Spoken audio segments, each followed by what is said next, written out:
Hi everyone, it's Ashleigh here, and today I'm down at the Camden Town Farm with some special guests. I'm Tony Biffin. I volunteer for Camden Council on the town farm here. I lend a bit of my knowledge over through my day job, which is a local dairy farmer as well. And I'm Kieran. I'm the team leader of the Camden Precinct team, and I coordinate the operations of the town farm here and the adjoining equestrian park. Now, we've opened it up to our wonderful community here in Camden to ask some questions about the cows that we have down at the town farm, as well as our town farm in general. So we've got some in a hat here. I'm going to draw them out and I'm going to throw it to our wonderful guests here, and they're going to answer them for you. Our first question today is, what are the most significant challenges of operating town farm with the mix of agriculture and community access? And what are some of the stories and moments that have stuck with you over the years? Excellent question. I think the biggest challenge is really keeping the agricultural operations and the livestock separated from the community. That the farm is obviously well fenced. It's a fencing design that we've implemented over the years to really keep our patrons safe, but to keep the livestock safe, that we're surrounded by roads on two sides and the river on a third side. So trying to keep the cattle inside the farm is certainly a day-to-day challenge. One of the challenges is people on the walkway and then wanting to get a little bit too close to the livestock at times, and that's not always in the best interest of the livestock and probably not for the people either. I guess that's about right. I think keeping people separated from livestock mainly, and also wildlife. We were always keen to keep a good riparian buffer zone for wildlife, and love to see people enjoying seeing them, but we don't really want anyone sort of interfering with them. So that's always a worry, and they're not actually fenced from the wildlife. From an agricultural perspective, the normal, farm operations of, just, I guess, machinery movement and livestock movements a challenge when you're crossing walkways. But other than that, it's actually quite fun to interact with people that are interested in the whole deal.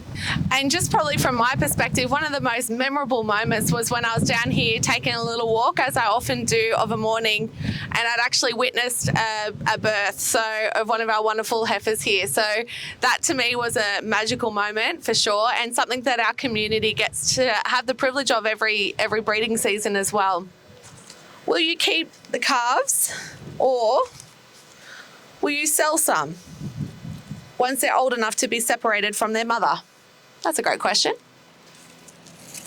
They are beef animals, and we're working on increasing the genetic merit of the cattle down here as a beef animal.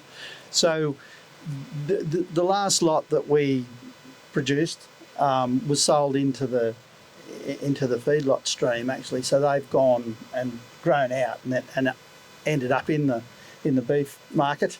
But the females will get to stay. Then that's the idea of increasing that genetic merit, where those females will then be better producers into the future, and it's a nice feel. So generally speaking, the females will stay. The males will be sold when they're 18 months, 2 years of age. Yeah. How's this for teamwork? Okay, our next question is, I'm interested in pursuing a career in agriculture. What advice or tips do you have for a school leaver keen to follow this path? I'm going to do this one. I actually thought about this one a bit. It's a really difficult one. I have mentored a number of young people into agriculture over the years, and with, I suppose, reasonable success, and I have found really good, solid jobs. But it's not easy. Yeah, it's full of, trials and tribulations, I suppose, and, whether their expectations are up to that. But I would suggest that get yourself well educated in agriculture, be patient and be prepared to work hard, but it really does have rewards. And there are plenty of really good courses in tertiary. And that's about all.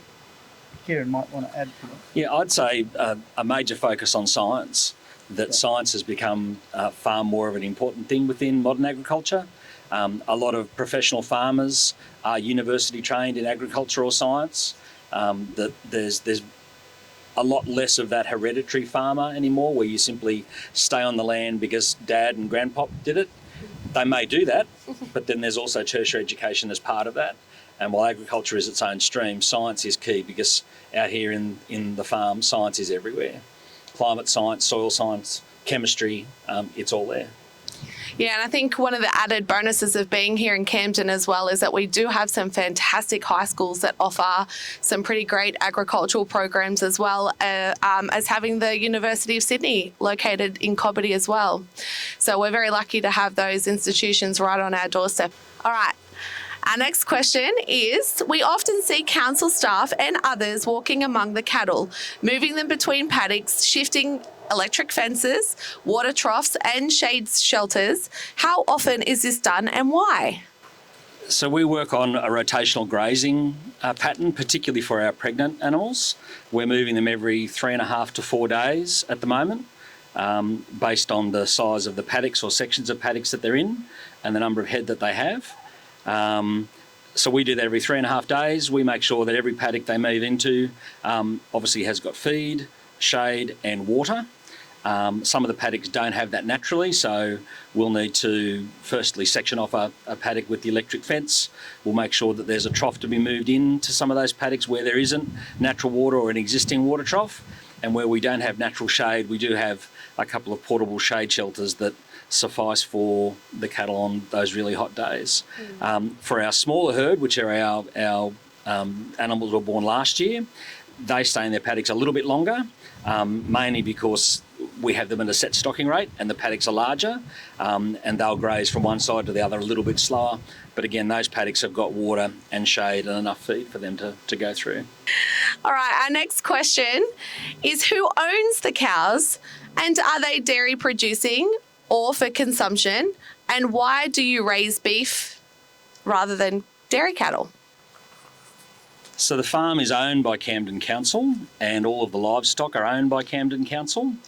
The farm was given to Camden Council by Luella Davies with the intention that it continue to operate initially as a dairy farm, and if it couldn't be, to be run as a model farm.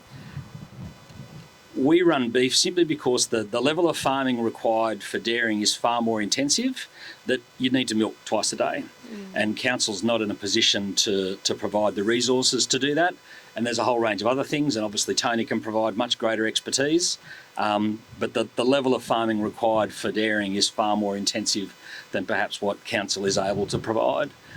So we run a very successful beef farm, which is very much in keeping with what Miss Davies' wishes were. All right, our next question is, do you name the calves and cows? No, we don't. We don't give them names because we don't have an emotional connection to the animals, because we know what their destination is going to be. We do individually identify them. They have a management tag in their left ear, which gives us their number. So calves that are being born this year, their tag starts with 25, and then it's sequential on when they were born. So we do know which animal is which, but we don't give them generic human names, simply because when you've got to stick them through the yards and onto a truck, you don't want there to be any emotion involved. We do, however, sometimes call them names, but they don't have a permanent name. All right, our next question is, what breeds do you raise and why? Well, they are a beef breed, as we talked about. The cows are predominantly Angus type, which is, everyone knows about Angus beef. They're probably the number one beef breed, numerical-wise, number-wise, are the greatest majority of Angus. We have used bulls that were a significant, if not purebred, Limousin. So a Limousin's a bit of a specialist beef breed. They come from France, and that adds a bit more muscle to the animals. And that crossbred is what the local market has always needed or always wanted. Having said that, into the future, I'm always keen to increase that genetic merit, and I'm hoping that we can get cows of more of a purebred Angus nature. But it's such a small herd, it takes a while to get, any number of good cows on the job. Yeah. Our next question is what cropping rotations or soil fertility management systems are in place to sustain productivity and, importantly, prevent soil degradation? That's a good question, and how long have you got to hear the answer? It's a really nice question. The soil degradation happens slowly, and we're trying to somewhat more speedily increase the production on the farm. So we really are following sort of the proven methods of increasing fertility slowly. It's not something you can do in a hurry. With regards to cropping rotation, it's a pretty strict rotational grazing pattern, which in itself promotes better nutrition for the cattle.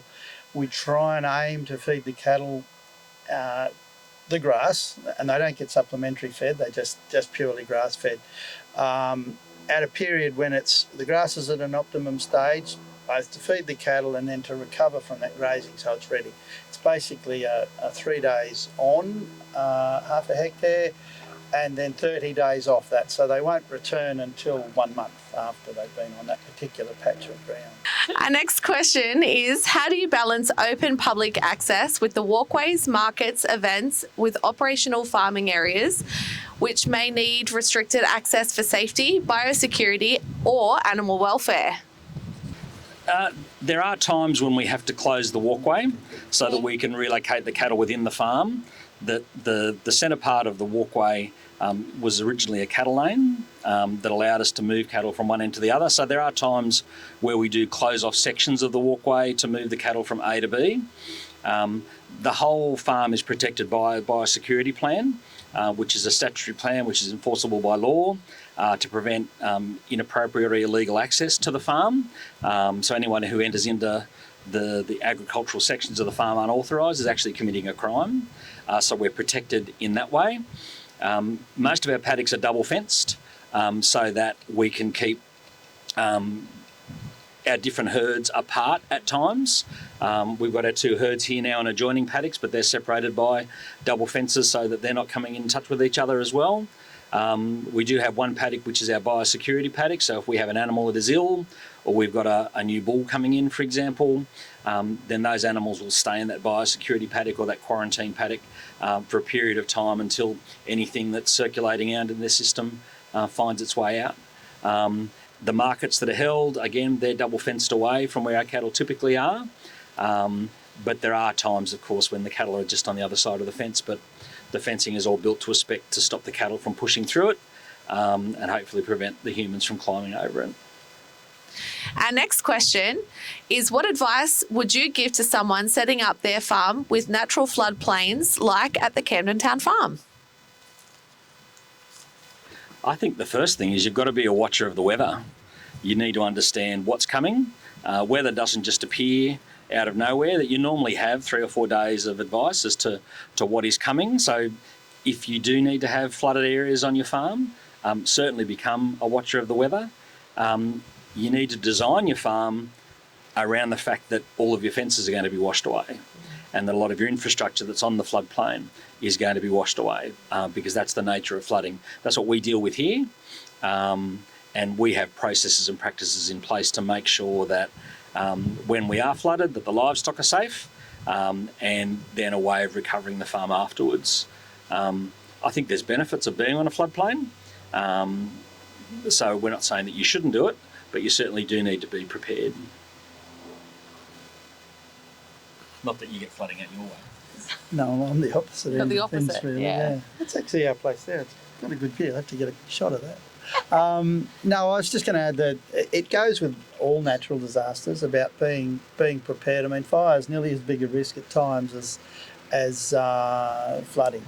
And I know we're talking about flooding, but I think it's important to always have a plan and try and follow it in times of an emergency because it's often things get a bit confused. And certainly we've had, watching the weather. I think Kieran's become a real expert on weather forecasting and prediction, and it's something that's I've always had an eye on as well. But anyway. So the key messages, be a weather watcher, have a plan, and of course, as Camden is renowned for being, stay resilient. Sounds good. All right. Gratuitous advertising. Did you see that? I saw that. Yeah.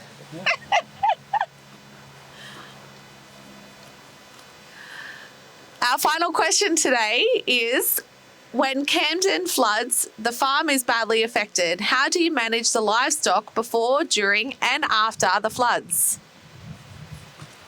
So we have a really detailed plan as to when a flood is predicted. We're watching the weather all the time. We're watching for the infamous East Coast lows, but also other major weather events that are going to bring an inundation to Camden. So we actually have an off-site location where we can take our herd to, and we've got certain triggers based on what the predicted rainfall is going to be and what we believe the ensuing effect on the river is going to be. And when those triggers are triggered, we will then move the cattle to the higher side of the farm over closer to Exeter Street. And if it shows that the farm is going to be inundated, we will then arrange for the cattle to be taken off-site to higher ground, probably 24 hours before the floods actually arrive. We then water and feed those animals for a few days. We've sent them out to the Biffin's place out at Cawdor previously, where they stayed for a few days, and then once the farm is back from being underwater, we'll then bring them back and we'll then hand feed them until we get fodder growing again. A huge thank you to both Tony and Kieran for spending some time here today answering the questions that you so desperately want to know.